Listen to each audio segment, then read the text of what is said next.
Bonjour madame. Moi c'est monsieur Alain Madilou. Je suis le premier coordonnateur du recrutement et implantation en ville de Kinshasa, UNC. Et voilà.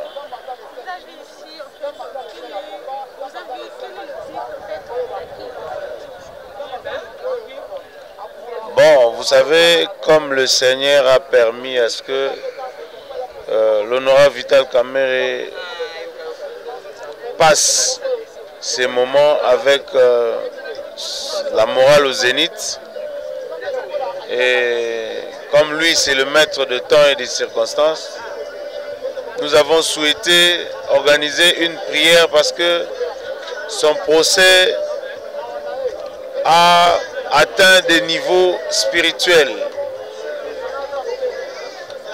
Nous prions également pour nos juges qui devront rendre la justice pour le peuple et au nom du chef de l'État, parce qu'ils sont butés à des éventuelles tentations, car vous savez, lorsque on cherche à nuire à une tête, à l'honorable Vital Kamerhe, que nous appelons la nécessité absolue, et lorsque sur le plan physique on n'arrive pas à l'atteindre, les autres cherchent par des moyens obscurs, spirituels, pour pouvoir atteindre leur objectif. C'est pourquoi nous voulons, comme le droit a montré ses insuffisances pour prouver que M. Vital Kamerhe était coupable, comme son innocence n'est plus à prouver, on dit de barrer la route maintenant aux sorciers qui ont échoué avec leur mission de vouloir étouffer même la vie. C'est pourquoi nous organisons cette prière en ces jours.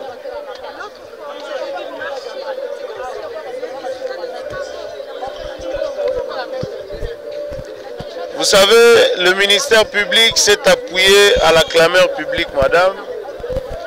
Et nous, aujourd'hui, l'UNC, nous avons démontré que nous avons le monopole de la rue. Aucun parti politique, jusqu'à ce jour, n'a réussi à faire ce que nous avons réussi à faire. On a mobilisé, on a mis les gens dans la rue, dans plus de 23 provinces. Aucun parti n'a pu le faire. C'est l'UNC qui a pu le faire. Le ministère public a dit que c'était sur base de la clameur publique qu'il aurait déclenché les actions judiciaires. Nous, en suivant le procès, on n'a vu nulle part où le ministère public, qui prétendait avoir des indices sérieux de culpabilité, qui nous aurait dit avant que M. Vital Kamerhe aurait détourné 300 et quelques millions de dollars. En suivant le procès du début à la fin, c'est comme ça que la vraie clameur publique sort dans la rue pour dire c'était sur base de nous, clameurs publics, que le ministère public avait enclenché des poursuites. Puisque nous avons suivi des procès, le ministère public n'a pas pu nous prouver. Nous, clameurs publics, nous demandons qu'on libère un innocent qu'on ne peut pas garder en prison pour rien du tout.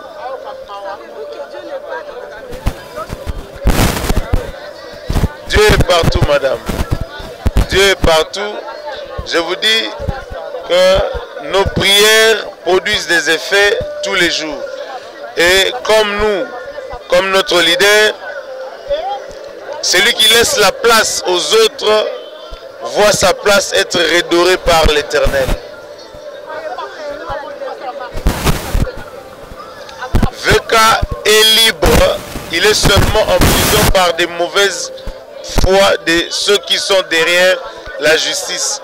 Parce que on dit la liberté est une règle, l'arrestation est une exception. On ne peut pas arrêter quelqu'un sur base des faussetés, sans preuve, et c'est un père de famille qu'on doit laisser pourrir en prison pour rien, et la justice de Dieu permettra à ce qu'il soit libre et il rentre servir son pays en bon père de famille. J'aimerais que nous soyons en unité de prière, car avec Dieu nous vaincrons. Cette prière n'est pas seulement pour l'honorable Vital Kamerhe, mais cette prière c'est pour tous ceux qui subissent l'injustice dans notre pays. Dans les cours et tribunaux, nous voyons des gens perdre les parcelles, perdre leurs biens à cause des mains noires qui traînent encore derrière notre justice, et que cette prière fasse ce que a toujours voulu le droit, ce qu'a toujours voulu d'une justice indépendante, que cette prière fasse de notre justice vraiment indépendante, que nos juges rendent la justice au nom, pour le peuple et au nom du président de la République. Je vous en prie. Vous organisez aujourd'hui une équipe d'action de grâce pour le président Vital Kamerhe. Est-ce qu'on peut connaître la motivation et les raisons de cette équipe d'action de grâce? Ben écoutez, d'abord nous croyons en Dieu et je crois que même lorsqu'on parle de la tenue pièce contre pièce, tout le monde a compris que notre président national croit en Dieu et il sait que la justice divine, c'est la justice qu'il faudra que nous puissions avoir. Et donc aujourd'hui, nous avions décidé de mettre un peu de côté notre casquette de politicien et de nous orienter vers le Seigneur, comme nous le faisons d'habitude, mais ça c'est de manière assez particulière parce que c'est une invitation que nous avions reçue de notre secrétaire général du parti, l'honorable Boji Sangara. Et donc à partir de cette invitation, il y a un culte organisé à Kinshasa et dans les autres provinces. Aujourd'hui, nous allons prier le Seigneur, nous allons élever nos voix pour demander à Dieu de continuer à protéger notre président national. Il est exposé bien évidemment en prison à multiples virus. Nous avons le corona, comme vous le savez. Mais nous allons aussi remercier le Seigneur parce qu'il l'a protégé. Jusqu'aujourd'hui, il est en bonne santé malgré quelques difficultés qu'il a. Mais le Seigneur continue à le protéger, ce qui est déjà une très bonne chose. Nous allons aussi, par la même occasion, demander à Dieu de continuer à bénir ce pays, parce que ce pays nous appartient. La population congolaise attend beaucoup de politiciens, mais aussi de notre président national Vital, parce qu'il vous souviendra que ce dernier a joué un rôle important dans cette première alternance que nous avons en République démocratique du Congo, mais aussi la première passation de pouvoir civilisé que nous avions reçue en RDC. Il a joué un rôle important. Il a continué à jouer un rôle important en tant que directeur de cabinet du chef de l'État. Aujourd'hui, lorsqu'on parle du programme de 100 jours, et lorsque vous regardez bien en termes de réalisation du pouvoir de cash, vous allez peut-être vous rendre compte que plus de 70% des réalisations, c'est le programme de 100 jours. Et il a été le cerveau de ce programme. Nous allons aujourd'hui remercier le Seigneur et lui demander qu'il puisse surtout permettre à ce que les Congolais comprennent que la priorité pour nous tous devra être notre pays et pas de petites guerres entre nous, inutiles parfois dans nos familles politiques, qui nous fait perdre le temps et qui ne nous permet pas de nous focaliser sur la vision du président de la République lorsqu'il dit à chaque fois « le peuple d'abord ». Le peuple d'abord voudrait dire qu'à un certain moment, il faudrait que ce peuple-là soit en mesure de nous dire, nous politiques, qu'ils ont effectivement vu le travail qu'on a fait et ils sont conscients que quelque chose de positif a été fait pour leur intérêt. À ce stade ici, je pense qu'il y a encore beaucoup de difficultés et c'est le moment ici de remettre notre pays à Dieu, de remettre la justice de la RDC dans les mains du Seigneur. N'oubliez pas aussi que le président de la République, c'est le garant du bon fonctionnement des institutions, la justice y compris. Et donc ici, nous profitons de l'occasion pour réitérer notre demande. C'est celle de voir le président de la République s'impliquer pour intercaler toute interférence dans cette procédure judiciaire. On ne lui demande pas d'interférer, mais on lui demande de s'impliquer pour intercaler toute toute interfération. Donc il ne faudrait pas qu'il y ait de l'amalgame là-dessus. Nous sommes confiants et nous sommes positifs. Nous savons que le président national Vital Kamerhe est innocent. Et si les choses se passent normalement, en tout cas très rapidement, il sera parmi nous. Il va retrouver sa famille politique, sa famille biologique, et il va continuer à travailler pour le Congo comme il l'a toujours fait. Une dernière question, je ne suis pas optimiste, mais au cas où vous n'aurez pas eu besoin de cause.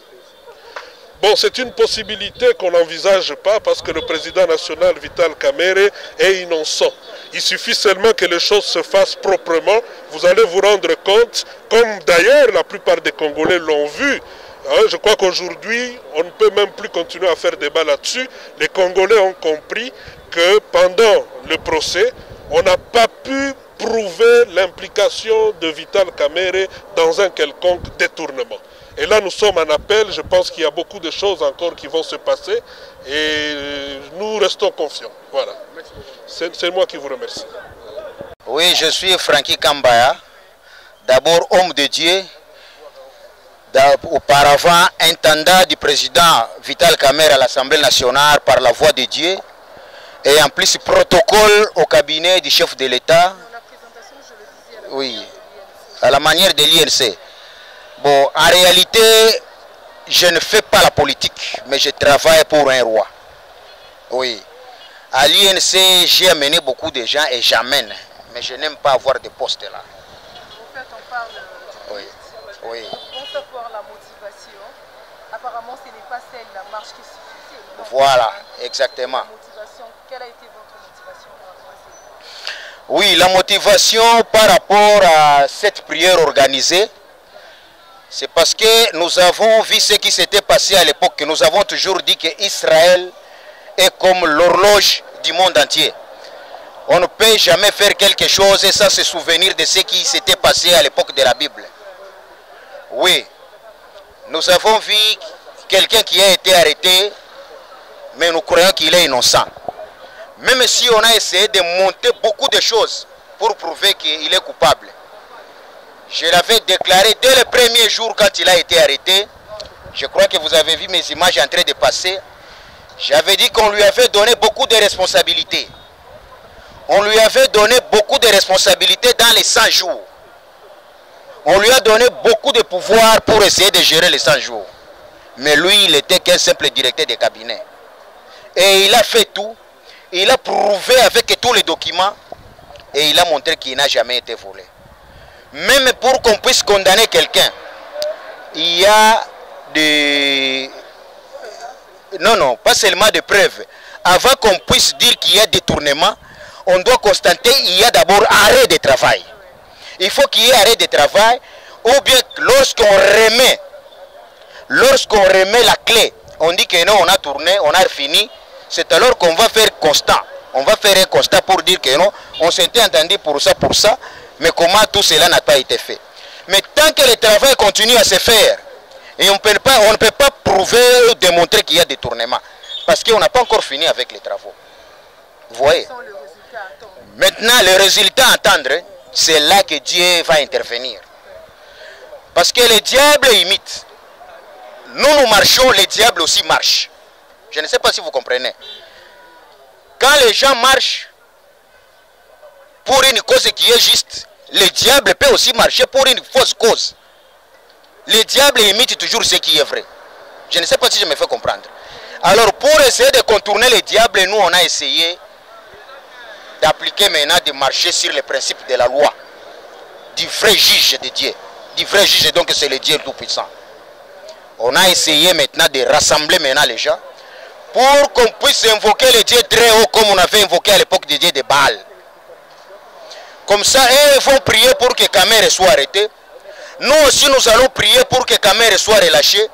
Et nous allons voir le vrai Dieu qui va répondre. Pas seulement par le fait, mais par les effets. D'accord. Voilà. En fait, quel est le message que vous pouvez adresser non seulement aux bases de l'UMC, mais également à la population congolaise qui suit de près ces dossiers? Ok. À la population congolaise tout entière. Pas seulement pour la base de l'INC. D'abord à la population congolaise. Comme je l'ai toujours dit, il n'y a jamais eu de preuve matérielle qu'il y avait eu détournement. Et c'est pourquoi je demande qu'à toute la population, si on prie pour quelqu'un qui n'a pas volé et qu'on croit qu'il est innocent, Dieu va répondre. Mais si on prie et qu'il n'est pas relâché, c'est que c'est Dieu qui a puni. Alors moi ce que je demande c'est ceci. Essayons d'abord de mettre Dieu à l'épreuve, parce qu'elle dit que là où 2 ou 3 se réunissent sous une seule cause, il va répondre. Je ne sais pas si je me fais comprendre. C'est pourquoi on est ici pour prier le bon Dieu, pour qu'il écoute et qu'il voie. Comme on n'a pas eu de preuves, c'est pourquoi le monde entier a compris que c'est un acharnement. Pire et simple, il n'y avait pas eu de détournement. Les travaux aussi ne sont jamais terminés. Les travaux continuent à se faire. En Mbujima, vous avez vu, on a arrêté parce qu'on ne peut pas, mais tout est là. Donc c'est ça au fait. Ce que nous demandons, et vous aussi qui vous déplacez, et nous tous, qu'on puisse prier. On prie pas seulement pour Vital Kamerhe, on prie aussi pour que Dieu puisse renouveler les esprits, pas les esprits de haine, pour diriger notre pays. Et il faudrait qu'il y ait quand même des esprits qui sont capables de rester à la présence de Dieu, pour que Dieu puisse essayer de mettre sa main puissante sur nous afin que nous soyons bénis. Parce que si les mauvais esprits continuent à diriger le pays va s'écrouler. C'est tout ce que moi je vais dire. Ok.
Oh,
je voudrais dire grand merci et rendre grâce à Dieu, maître de temps et de circonstances, pour avoir rendu possible ce rassemblement de prières et de louanges en faveur de l'honorable Vital Kamerhe, notre frère détenu à Makala depuis le 8 avril 2020. Notre président national, l'honorable Vital Kamerhe, a toujours été un fervent chrétien, plein d'esprit de générosité et d'humanité. Et à plusieurs reprises, dans des moments difficiles, Dieu notre Père Tout-Puissant ne l'a jamais abandonné. Nous avons la foi qu'il ne l'abandonnera point. Et depuis toujours, pour nous qui avons la chance d'avoir été à ses côtés pendant longtemps, nous associons le Seigneur notre Dieu dans toutes nos actions. Et c'est le secret de notre réussite. Sinon, comment aurions-nous pu gagner les élections de 2018 sans financement quelconque, comme vous le savez bien, avec un avion de fortune, Tambola Malembe, si ce n'était par la grâce de Dieu. Bien-aimés, aujourd'hui, à quelques heures de la troisième audience, en appel du procès de notre leader, nous nous consacrons ce jour à la prière pour rendre grâce à Dieu et implorer sa miséricorde. Nous implorons la grâce de Dieu Tout-Puissant de la joie et de leur donner la joie et le soulagement de le revoir libre. Dans la discipline, partageons donc ce moment de prière très important et de louange à l'intention de notre président national, notre fils, notre papa, notre frère, notre ami, l'honorable Vital Kamerhe. Et comme il l'avait dit dans les précédentes audiences en rapport avec ce procès, la vraie justice viendra de Dieu. C'est pourquoi, ce jour, nous prions que le Seigneur parle à tous ceux qui ont le pouvoir de décider sur le sort de notre bien-aimé Vital Kamerhe, qu'il les ramène à la raison pour que son fils soit libéré. Je vous remercie. Amen.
Particulièrement notre frère Vital Kamerhe.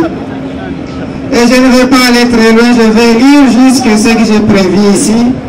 Et après nous allons faire la prière que j'ai composée depuis que notre frère est incarcéré.